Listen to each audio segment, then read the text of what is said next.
Magandang umaga guys, magandang araw. So dito na naman tayo sa ating panibagong video.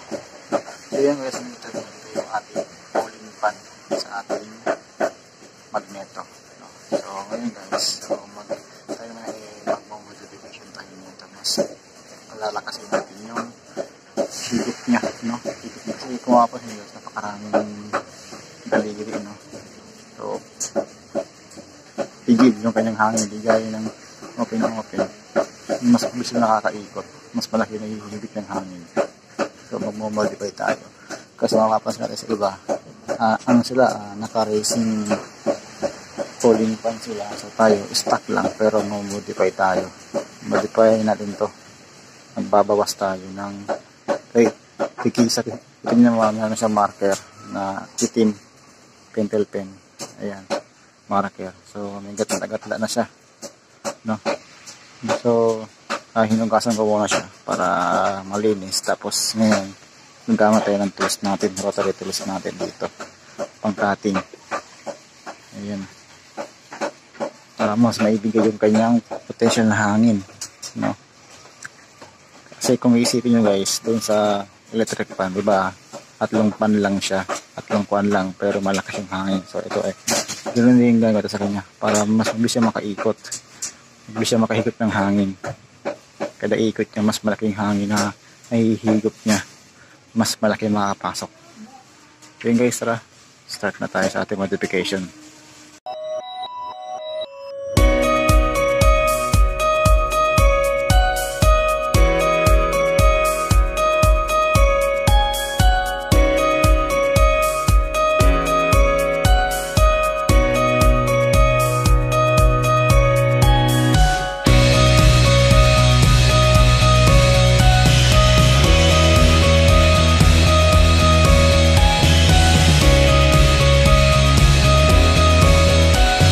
So ayan, so wag naman puro tayo CVT, no?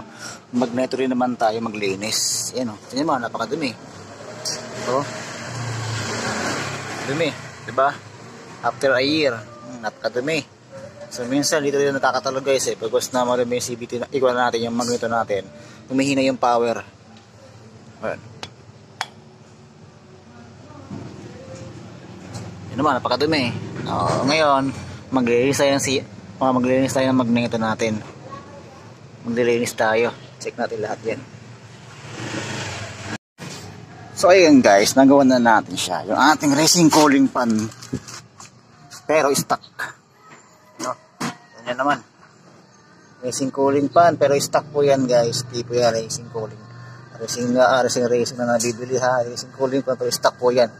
So doon sa picture guys, ito ayan. So nagbawas ako ng mga kamay niya, ano, kasi para mas malakas makahigop ng hangin, para halatang buga-buga doon. So try ko na siya ngayon, ang lakas ng buga doon sa ilalim para iwas overheat ng ating makina at yung head, ano, para mas malakas yung higop niya ng hangin, no?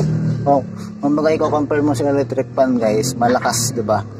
Parang ganun siya yung style niya, malakas humigop. Kaya tsaka ito na pala guys, yung nasasabi na ito ay pabuga, hindi po guys, higo po yan, diba?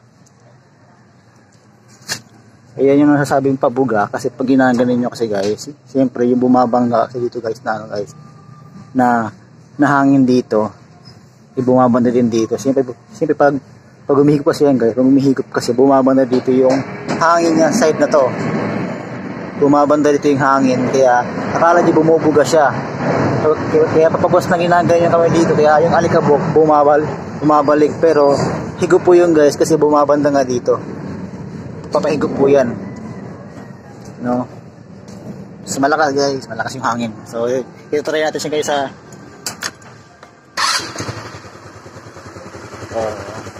i-rev ko siya.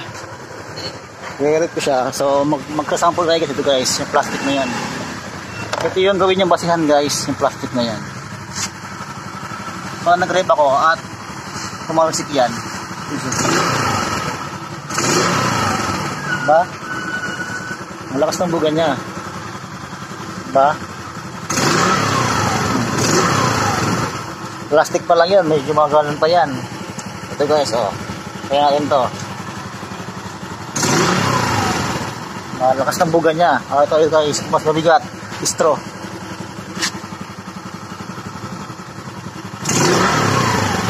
Diba? Malakas ng buga ng hangin guys. Grabe. Ayan Ramdam ko yung kanya dito. Yung singo niya dito. Yung init. Ayan Aba. Ngayon yung at least sinasabi na racing pulley. Racing Racing rolling pan to stock. So DIY lang yan. Diba? Astig.